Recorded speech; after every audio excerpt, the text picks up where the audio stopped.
Part time টিউশনির মতো ওখানে গেলে সমাজ ব্যবস্থা যদি ভেঙে পড়ে এর দায় ভাইকে আপনাদের নিতে হবে না। এবং কি হলো, বলা হলো যে মেরিটাল রেপ একটি বিষয়, যে শব্দটিকে এখনো বলা হচ্ছে। এবং আমি বিনয়ের সাথে বলছি, ঘটনাটি কিন্তু সত্যি সত্যি সমাজে কোনো কোনো ক্ষেত্রে আছে। বিষয় হচ্ছে যারা এটি করছেন, যে পুরুষ এটি করছেন, তিনি কিন্তু মানসিক বিকারগ্রস্ত, তার যেমন চিকিৎসা দরকার। এবং ফিজিক্যালি অ্যাসাল্ট যখন মহিলারা হন, তারা কিন্তু অবশ্যই নারী নির্যাতন মামলায় যেতেই পারেন। তাহলে ফৌজদারি মামলা কেন?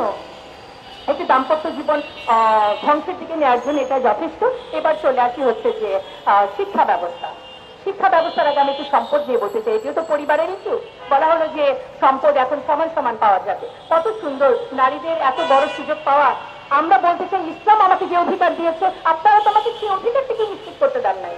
আমার এই সোসাইটি থেকে তো আমি আমার ভাইয়ের কাছ থেকে যতটুকু প্রাপ্য সম্পদ পাওয়ার কথা সেটাই পাচ্ছি না। আপনারা খুব সুন্দর করে আইওয়ার যে আমাকে খুশি করে বলছেন এখন থেকে আমি আমার ভাইয়ের সমান সম্পদ পাবো। এই জায়গাটায় অবশ্যই বাস্তবিক ভাবে এটি আসা উচিত ছিল। যে বিষয়টি ক্লিয়ার করতে চাই, ধর্ম তারা তাদের প্রতিবেদনে সুস্পষ্ট করে লিখেছে ধর্ম নারীকে বৈষম্য করেছে। আমি জোর গলায় বলতে চাই, ধর্ম নারীকে বৈষম্য করে নাই, ধর্মের প্রয়োগ নারীকে ভুলভাবে প্রয়োগ। আমার ধর্ম আমাকে বললো যে দেনমোহরের মাধ্যমে বিয়েটা হবে, আর আমার সমাজ আমাকে যৌতুকের মধ্যে ছেড়ে দিল। এবং যৌতুক না দিলে শুধু বিবাহ বন্ধ না, গায়ের মধ্যে কেরোসিন ঢেলে আমাকে পুড়িয়ে দেওয়া হলো। তারপর এই মৃত্যুর জন্য আমার ধর্ম দায়ী নাকি আমার সমাজ? আমাদেরকে চিন্তাটা করতে হবে।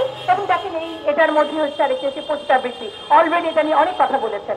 এবং আপনি আমাকে আমার দাম্পত্য সম্পর্কের মধ্যে সংঘাত বাড়ালেন, আমার ভাই এবং আমার বাবার সাথে সম্পর্কে সংঘাত বাড়ালেন, এবং পতিতাবৃত্তিকে করে দিলেন উন্মুক্ত।